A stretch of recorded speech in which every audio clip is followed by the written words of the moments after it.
Hello guys, welcome back to my YouTube channel. So guys, YouTube channel లో మనం different types of business ideas, market ఉన్న best business ఇంకా marketing discuss చేస్తాం. So guys మీరు channel subscribe చేసుకొని మీ earnings అయితే start చేసుకోవచ్చు.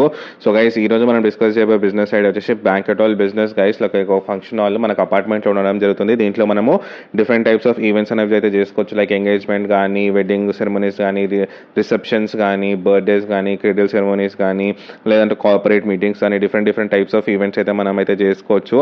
So మీకు ఇది ఒక ఓన్ ల్యాండ్ ఉంటే చాలా బెస్ట్ గైస్. మీరు ఓన్ ల్యాండ్లో ఒక కమర్షియల్ కాంప్లెక్స్ లాగా మీరు కట్టుకొని అయితే మీరు ఈ యొక్క బిజినెస్ అనేది స్టార్ట్ చేసుకోవచ్చు. లేదంటే మీ దగ్గర అమౌంట్ ఉంది, బ్యాంకెట్ నడుపుతా అంటే మీరు ల్యాండ్ లీజ్కి తీసుకొని కూడా మీరు స్టార్ట్ చేసుకోవచ్చు. మీకు చాలా పెద్ద స్పేస్ అయితే మీరు తీసుకోవాల్సి ఉంటుంది, ఎందుకంటే మీకు పార్కింగ్కి కావాలి, అదేవిధంగా ఫుడ్కి కానీ, కుకింగ్ కానీ అండ్ ఈవెంట్స్ కోసం అయితే మీకు పెద్ద స్పేస్ ఉండాలి. కాబట్టి మీరు పెద్ద స్పేస్ అయితే తీసుకోండి. సో ఫస్ట్ అయితే మంచి కమర్షియల్ ప్లాన్ అయితే తీసుకోండి గైస్. లైక్ మీరు జీలో పార్కింగ్ పెట్టండి, అదేవిధంగా ఫస్ట్ ఫ్లోర్లో అయితే మీరు హోటల్స్ కానీ, షాప్స్కి కానీ రెంట్ అయితే ఇవ్వచ్చు.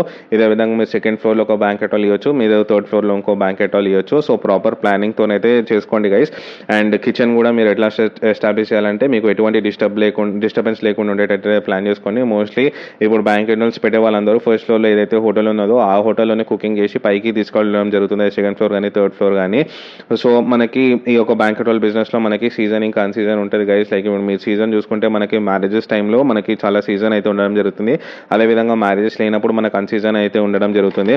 సో ఆన్ అండ్ యావరేజ్గా మనకి ప్రైస్ అయితే వేరీ అవ్వడం జరుగుతుంది. సో ఆన్ అండ్ యావరేజ్ ఇప్పుడు మనం మార్కెట్లో మంచి బ్యాంకెట్ హాల్ చూసుకుంటే మనకు ఒక 3 to 5 lakhs అనేది యావరేజ్ ప్రైస్ అయితే అవ్వడం జరుగుతుంది. దీంట్లో మనం ఫుడ్ అనేది ఇంక్లూడ్ చేయడం జరుగుతుంది గైస్. అండ్ మనకి ఎక్స్ట్రా కావాలనుకుంటే లైక్ డెకరేషన్ చేసే వాళ్ళు ఉంటారు కదా, వాళ్ళ డెకరేషన్కి తగ్గట్టు మనకి వేరే రేట్ అనేది అయితే రావడం జరుగుతుంది. సో ఆన్ అండ్ యావరేజ్ ఇయర్కి మనకి 200 ఈవెంట్స్ అయితే అవ్వడం జరుగుతుంది. దీంట్లో మనకి మొత్తం 200 ఈవెంట్స్ మనం చేసుకున్నా కూడా మనకి ఒక 6 CR వరకు అయితే రావడం జరుగుతుంది గైస్. లైక్ 6 crores వరకు అయితే రావడం జరుగుతుంది. దీంట్లో మీరు 150 నుంచి 100 ఈవెంట్స్ టార్గెట్ చేసినా కూడా మీకు చాలా అమౌంట్ అయితే రావడం జరుగుతుంది. అండ్ గైస్ ఫస్ట్లీ మీరైతే మార్కెటింగ్ రీసెర్చ్ అయితే ప్రాపర్గా కండక్ట్ చేయండి. ఎక్కడైతే బ్యాంకెట్ హాల్స్ తక్కువ ఉన్నాయో అక్కడైతే మీరైతే ఎస్టాబ్లిష్ చేయండి. లేదంటే మీదే ఓన్ ల్యాండ్ ఉండి మీరు రిస్క్ తీసుకుంటా అంటే మీరు బ్యాంకెట్ హాల్స్ ఎస్టాబ్లిష్ చేసి మీ యొక్క మార్కెటింగ్ స్కిల్స్తోని మీ యొక్క బ్యాంకెట్ హాల్ని అయితే గ్రో చేయొచ్చు. లైక్ వేరే వాళ్ళు ఇచ్చే దానికన్నా మీరు ఒక ప్రైస్ కొంచెం తక్కువకి ఇస్తే మీకు బిజినెస్ కూడా గ్రో అవ్వడం జరుగుతుంది.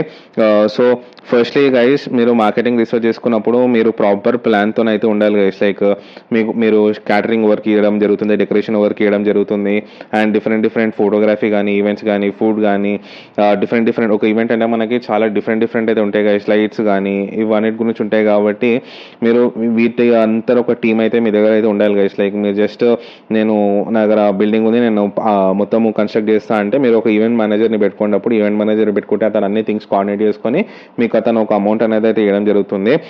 సో ఈవెంట్ మేనేజర్స్ అనేవి చాలా అమౌంట్ అనేది ఛార్జ్ చేయడం జరుగుతుంది గైస్. సో మీరే ఫస్ట్లీ మార్కెటింగ్ రీసెర్చ్ చేసుకొని మీరే దిగితే అయితే మీకు కొంచెం ఈజీగా ఉంటుంది. అండ్ గైస్ వన్స్ మీరు కన్స్ట్రక్షన్ అంతా చేసినాక మీరు ప్రాపర్ ఉండేటట్టు చూసుకోండి. ఇంటీరియర్ కానీ ప్రాపర్ ఉండాలి, లైక్ కలరింగ్ కానీ మంచి ప్రీమియం లుక్ అయితే ఇవ్వాల్సి ఉంటుంది మీకు. లైట్స్ ఇంకా ప్రాపర్ లైట్స్ కానీ అన్నీ అయితే మీరు ప్రాపర్ ఉండేటట్టు చూసుకోండి. అండ్ గైస్ దీంట్లో మీకు మోస్ట్లీ ఏంటంటే క్యాటరింగ్ చేసే వాళ్ళు మీకు పర్ ఇయర్ ఇంత అమౌంట్ అనేది పే చేయడం జరుగుతుంది. అది కొన్ని దాంట్లో అయితే క్రోర్స్ వరకు అయితే వెళ్ళడం జరుగుతుంది గైస్. ఇదే విధంగా మనకి డెకరేషన్ ఎవరైతే చేస్తారో వాళ్ళు కూడా మీకు ఒక ఇయర్ మొత్తం వాళ్ళే మీ యొక్క బ్యాంకెట్ హాల్లో డెకరేషన్ కానీ క్యాటరింగ్ చేస్తారని వాళ్ళ ఇయర్ మొత్తంకి లైసెన్స్ వాళ్ళు తీసుకోవడం జరుగుతుంది. లైక్ వేరే వాళ్ళు వచ్చి చేయడానికి లేదు. ఒకవేళ వేరే వాళ్ళని లైక్ ఎవరైనా కస్టమర్ వేరే వాళ్ళని తెచ్చుకుంటా అంటే వీళ్ళకి ఒక సర్టన్ అమౌంట్ అనేది రాయల్టీలో అయితే కట్టడం జరుగుతుంది. సో మోస్ట్లీ ఈ అమౌంటే మీకు క్రోర్స్లో అయితే రావడం జరుగుతుంది. లైక్ క్యాటరింగ్ వాళ్ళు ఇచ్చే అమౌంట్ కానీ ఇలా విధంగా డెకరేషన్ వాళ్ళు ఇచ్చే అమౌంట్ కానీ వాళ్ళు క్రోర్స్లోనే ఉంటాడు. ఎందుకంటే ఆల్మోస్ట్ 1 year మీ దాంట్లోనే వాళ్ళు ఈవెంట్ చేసుకుంటారు కాబట్టి ఒక మంచి అమౌంట్ అనేది రావడం జరుగుతుంది. అండ్ గైస్ మోస్ట్లీ మీ యొక్క ఫంక్షన్ హాల్ చాలా క్లీన్ అండ్ నీట్గా ఉండేటట్టు చూసుకోండి. మీ యొక్క స్టాఫ్ ఎవరైతే ఉన్నారో వర్కింగ్ స్టాఫ్ వాళ్ళని ఎప్పుడు మీ యొక్క ఫంక్షన్ హాల్ గురించి అయితే క్లీన్గా పెట్టడం చూడండి. ఎందుకంటే మీకు కస్టమర్ ఎప్పుడు వచ్చి మీ యొక్క బ్యాంకెట్ హాల్ చూసుకోవడం మీకు ఎప్పుడు ఐడియా ఉండదు కాబట్టి మీరు వాష్రూమ్స్ కానీ మేనేజ్మెంట్ కానీ ఎప్పుడు ప్రాపర్ ఉండేటట్టు చూసుకోండి. ఎందుకంటే మీరు ఎంత క్లీన్ పెడితే కస్టమర్స్ వర్డ్ ఆఫ్ మౌత్ కూడా అంత ఫాస్ట్గా అయితే మూవ్ అవ్వడం జరుగుతుంది. సో వన్స్ మీరు ఈ ఫీల్డ్ మీరు సక్సెస్ఫుల్ అయిపోయినారు, మీ దగ్గర కొంచెం అమౌంట్ వచ్చిందంటే మీరు నార్మల్ బయట ఒక ప్రీమియం ఫంక్షన్ హాల్ కూడా అయితే మీరు కట్టుకోవచ్చు గైస్. లైక్ ఒక మంచి ఏరియాలో ఇన్వెస్ట్ చేసి ఇప్పుడు ప్రెసెంట్ మనం మార్కెట్లో చూసుకుంటే పెద్ద ఫంక్షన్ హాల్స్ మనకి ఒక 2500 per plate అయితే ఛార్జ్ చేయడం జరుగుతుంది. 2500 కానీ 3000 కానీ అయితే ఛార్జ్ చేయడం జరుగుతుంది, ఇంక్లూడింగ్ ఫుడ్ అండ్ ఎవ్రీథింగ్. ఇది ఒక మంచి ప్రీమియం ఫంక్షన్ హాల్ గురించి నేను డిస్కస్ చేస్తున్నా. సో మీరు ఆన్ అండ్ యావరేజ్గా ఒక 500 గెస్ట్ మీకు ఒక ఈవెంట్కి వచ్చినా కూడా మీకు అక్కడే 12,50,000 అని అయితే రావడం జరుగుతుంది గైస్. అదేవిధంగా 1000 గెస్ట్ వస్తే మీకు 25 lakhs అనేది జస్ట్ ఒక ఈవెంట్ నుంచి అయితే రావడం జరుగుతుంది.